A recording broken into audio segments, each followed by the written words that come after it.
2 and 3 involved, because we're almost to 33. So Jacob flees from Laban. Laban's sons were grumbling about him and said that he gained all Laban's wealth at his father's expense because of doing that little trick. But, Laban wasn't doing anything nice either in the fact that he'd tricked him into 14 years of slavery. Now, remember when I say slavery here, this is that indentured servant where someone puts themselves into slavery to pay a debt. But then they're truly slaves until that's over, that agreement is fulfilled. So he began to notice a change in Laban's attitude towards him, so Jacob decides to leave. And the Lord says to him, return to the land of your fathers, this is verse 3 in chapter 31, and grandfather, to your relatives, and I will be with you there. So Jacob called Rachel and Leah, and they're getting all their animals together. It goes into which ones they take, the speckled ones or not, and all of that, as you have read through there. If you haven't, go ahead and do that. And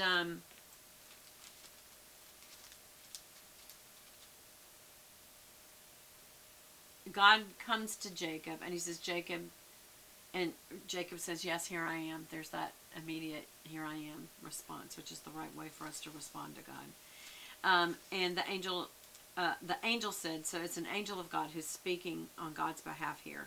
And you'll often see this, so don't get confused by it, where you will see an angel appeared before the Lord God, and then God speaks.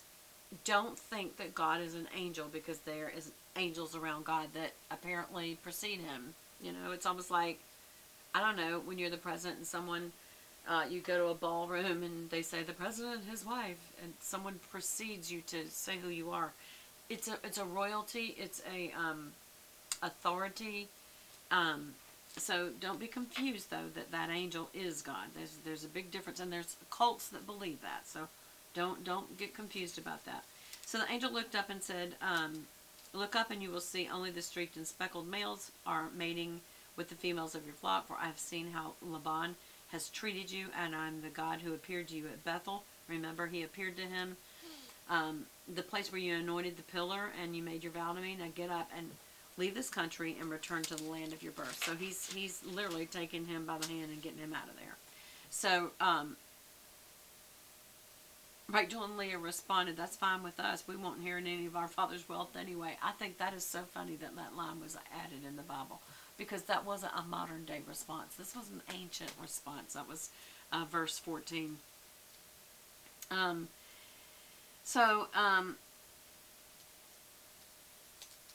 He reduced our rights to those of foreign women, and after he sold us, he wasted the money you paid him for us, and all the wealth God has given you from our father legally belongs to us and our children. So go ahead and do whatever God's told you.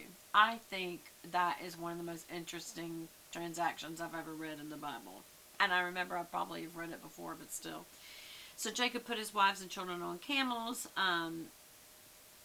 and as they left, Rachel stole her father's household idols and took them with her. So she took little idols, little gods from Laban. And so Laban pursues Jacob. He says that the previous night God, this is down in verse 24, he says the previous night God had appeared to Laban in the Aramean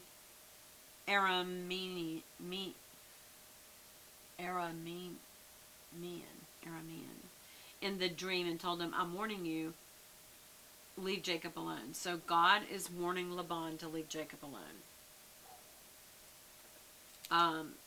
So he caught up with Jacob as he camped in the hillside of Gilead. He goes down, he says, how dare you drag my daughters away like they're prisoners of war, and you slip away secretly? Why did you try to deceive me? And he says, you've acted very foolishly. I could destroy you, but the God of your father appeared to me last night and warned me to leave you alone. But you've stolen my gods. Jacob said, I rushed away because I was afraid. I thought if I took your daughters, you would take them back from me by force. But as for your gods, as you can see, I don't have them. And for the person who took them away, let them die. But Jacob didn't know that Rachel, who he loved so much, was the one that had done that. So Laban first went to his tent, and then he went all through, and he finally went to Rachel's tent. But she was onto it, and so she'd taken the household items and hid them in her camel's saddle, and she sat on it. And when Laban was searching through her tent and not finding anything, she says, "Please, sir, forgive me if I don't get up for you, but I'm having my monthly period." So ain't nobody gonna mess with a girl having her period sitting on a camel. Oh gosh, this is just, when I was reading this, I was like, this should be a movie. So in verse 36, this is in chapter 31, then Jacob became very angry. He challenged Laban. He says, "What's my crime? You've rummaged through everything I own." Skipping on down to verse 38, for 20 years I've been with you carrying your flocks. And, I've never showed you the carcass and asked you to reduce the count of your flock. No, I took the loss myself when there was something wrong with the animals or there was a miscount. I've worked for you through scorching heat of day and cold at night. For 20 years I slaved in your house and worked for 14 years' wages 10 times. In fact, if God of my father had not been on my side, the God of Abraham and the fearsome God of Isaac, you would have sent me away empty-handed. But God has seen your abuse and my hard work, and that's why he appeared to you and told you, and he rebuked you, and he told you, don't you mess with him, because he's taken up for me, because he's seen what you've done. Not that Jacob is without sin, but God's on his side. Does that comfort you in any way? It's not that Beth is without sin. It's God's on her side. And that would be, put your name there instead of mine. When we are, God doesn't have any grandchildren. He doesn't have any grandchildren. He leaves children. We're his children. You either are or you aren't. You either have a relationship with him or you don't. And if you do, he's on your side. That doesn't mean you won't sin. That doesn't mean he isn't going to punish you for that sin. But he's on your side. So let's just keep reading. Great story. All right, so Jacob gets a treaty with Laban, his uncle, and he says, these women are my daughters. Laban says to him, these women are my daughters, these children are my grandchildren, these are flocks. These flocks are my flocks. So come on, let's make a covenant between you and me, a witness to it. And so they took out a stone. They do this. It's just a thing. It's not a god. It's a little memorial. They set it up as a monument or a memorial.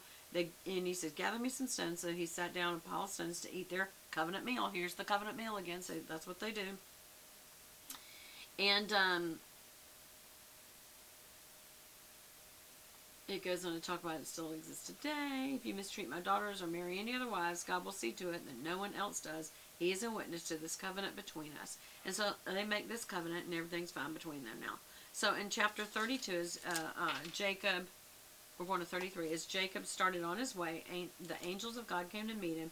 When he saw him, he said, this is God's camp. He named the place Mahanaim. You know what? Does that have another name? Means two camps. Okay. So, yeah. Then Jacob sends messengers ahead to his brother Esau, who was living in the region of Edom. He delivered the message. And he goes into this elaborate way of trying to deceive him again. Because he's afraid. And excuse me. In verse 9, he says, Jacob prayed, "O God of my father Abraham, God of my father Isaac, my grandfather Abraham, my God." Can you imagine being the person that can say, my grandfather Abraham? That's how close. And do you know what? We're still that close. We're just that close. He says, you promised me I will treat you kindly, return to your own land, to your relatives. I'm not worthy of the unfailing love and faithfulness you have shown me, your servant. But when I left home and crossed the Jordan River, I owned nothing except a walking stick. Now my house fills 2 large camps. That's what that word meant earlier. But please rescue me from the hand of my brother Esau. I'm afraid he's coming to attack me, along with my wives and children. And as it goes on, it goes to tell the story that it does all this stuff, and he tries to send gifts ahead of him to kind of soften him up so that he won't kill him and his wife and kids. Then you see where Jacob wrestles with God. Now this is where there is translational difference, and I will tell you that. I'm in the NLT now. When I'm in NIV, it does not say a man, it says an angel. So when you get down to verse 23, it says, after taking them to the other side, he sent over all his possessions. This left Jacob all alone in the camp, and a man came. Another translation says a angel came and wrestled with him until dawn break. When the man saw that he would not win the match, so an angel is losing to a man. He's supernatural. I don't get that. He touched Jacob's hip and wrenched it out of socket. So he's realizing that he's not going to win the fight, and yet he's so powerful. All he has to do is go ding, and he can dislocate his hip by just touching it. And then he says, let me go, for the dawn is breaking, almost like a vampire. I don't get it. Like, oh, the sun's coming up, I've got to go. Or has he been too long? Or it's just hard to understand this whole transaction. But Jacob said, I will not let you go unless you bless me. And so the man or the angel says, what is your name? Now, you cannot tell me this angel doesn't know, who is sent by God. He doesn't know what his name is. But God often does things like that. So this angel is sent by God. God is present during all of this. He's not just wrestling an angel. Jacob is wrestling with God. He always does. Are you that person? I know I have been in life. I just have wrestled with God and got myself in all kinds of trouble because I wrestled with God. And God has been so faithful and patient.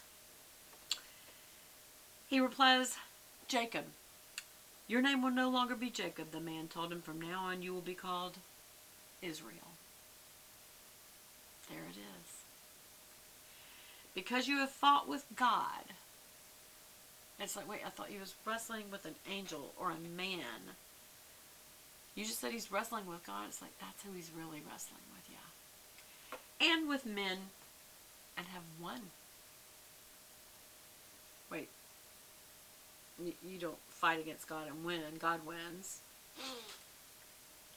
Please tell me your name, Jacob says. Why do you want to know my name? Then he blessed Jacob there. Jacob named the place Peniel, which means the face of God, and he said, I have seen